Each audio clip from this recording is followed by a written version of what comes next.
Assalamualaikum warahmatullahi wabarakatuh. Alhamdulillahirrabbilalamin. Bisa berjumpa lagi dengan saya Muhammad Edi Tanzil, NIM E2019-1103.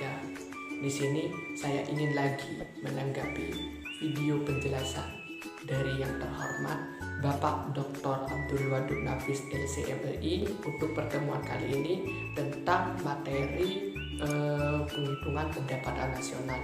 Apa sih penghitungan pendapatan nasional tersebut? Video penjelasan beliau tersebut itu sudah sangat jelas, mudah dipahami dan mudah dimengerti. Sebelumnya kemarin saya sudah menanggapi dan mereview sedikit itu tentang ekonomi 2 sektor, ekonomi 3 sektor, dan ekonomi 4 sektor. Dan sekarang yaitu tentang materi penghitungan pendapatan nasional. Apa sih penghitungan pendapatan nasional tersebut? Jadi begini divisi pendapatan nasional. Pendapatan nasional adalah nilai total output akhir suatu negara dari semua barang dan jasa yang diproduksi dalam satu tahun. Dan selanjutnya yaitu apa sih konsep pendapatan nasional tersebut? Konsep pendapatan nasional itu ada 6. Yang pertama, produk domestik bruto atau yang disingkat GDP. Yang kedua, produk nasional bruto atau yang disingkat GNP. Yang ketiga, produk nasional neto atau yang disingkat NNP. Yang keempat, pendapatan nasional neto atau yang disingkat dengan NNI. Yang kelima, pendapatan perseorangan atau yang disingkat PI. Dan yang terakhir itu pendapatan yang siap dibelanjakan. Dan yang selanjutnya yaitu apa sih manfaat perhitungan pendapatan nasional ini? Yang pertama itu manfaatnya mengetahui tingkat kemakmuran suatu negara. Yang kedua itu mengevaluasi kinerja perekonomian dalam skala tertentu. Yang ketiga itu mengukur perubahan perekonomian suatu negara secara berkala.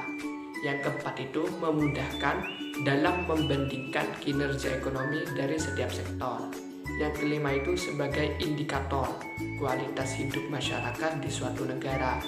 Dan yang keenam itu sebagai indikator perbandingan kinerja antar negara. Yang ketujuh itu sebagai indikator perbandingan kualitas standar hidup antar negara. Yang kedelapan itu sebagai indikator dan perbandingan tingkat pertumbuhan ekonomi dari waktu ke waktu. Dan yang terakhir yaitu yang kesembilan itu sebagai indikator dan perbandingan pertumbuhan ekonomi dan kekayaan dari suatu negara. Dan yang terakhir itu yang saya mau bahas adalah apa sih pendapatan nasional dalam perspektif ekonomi Islam. Yang pertama itu pendapatan nasional harus dapat mengukur penyebaran pendapatan individu rumah tangga. Dan yang kedua itu pendapatan nasional harus dapat mengukur produksi di sektor pedesaan. Yang ketiga itu pendapatan nasional harus dapat mengukur kesejahteraan ekonomi Islam. Dan yang keempat itu penghitungan pendapatan nasional sebagai ukuran dari kesejahteraan sosial Islami melalui pendugaan nilai santunan antar saudara dan sedekah. Dan juga di sini ada sumber-sumber pendapatan nasional dalam ekonomi Islam itu ada 9, yaitu ghanimah, sodako, infak, zakat, usir, jizyah, kharaj, pajak tambang dan harta karun, dan yang terakhir itu wakaf. Sekian, terima kasih video tanggapan dan penjelasan sedikit mengenai materi tentang penghitungan pendapatan nasional. Mohon maaf bila ada kesalahan kata. Wabillahi taufiq wal hidayah. Wassalamualaikum warahmatullahi wabarakatuh.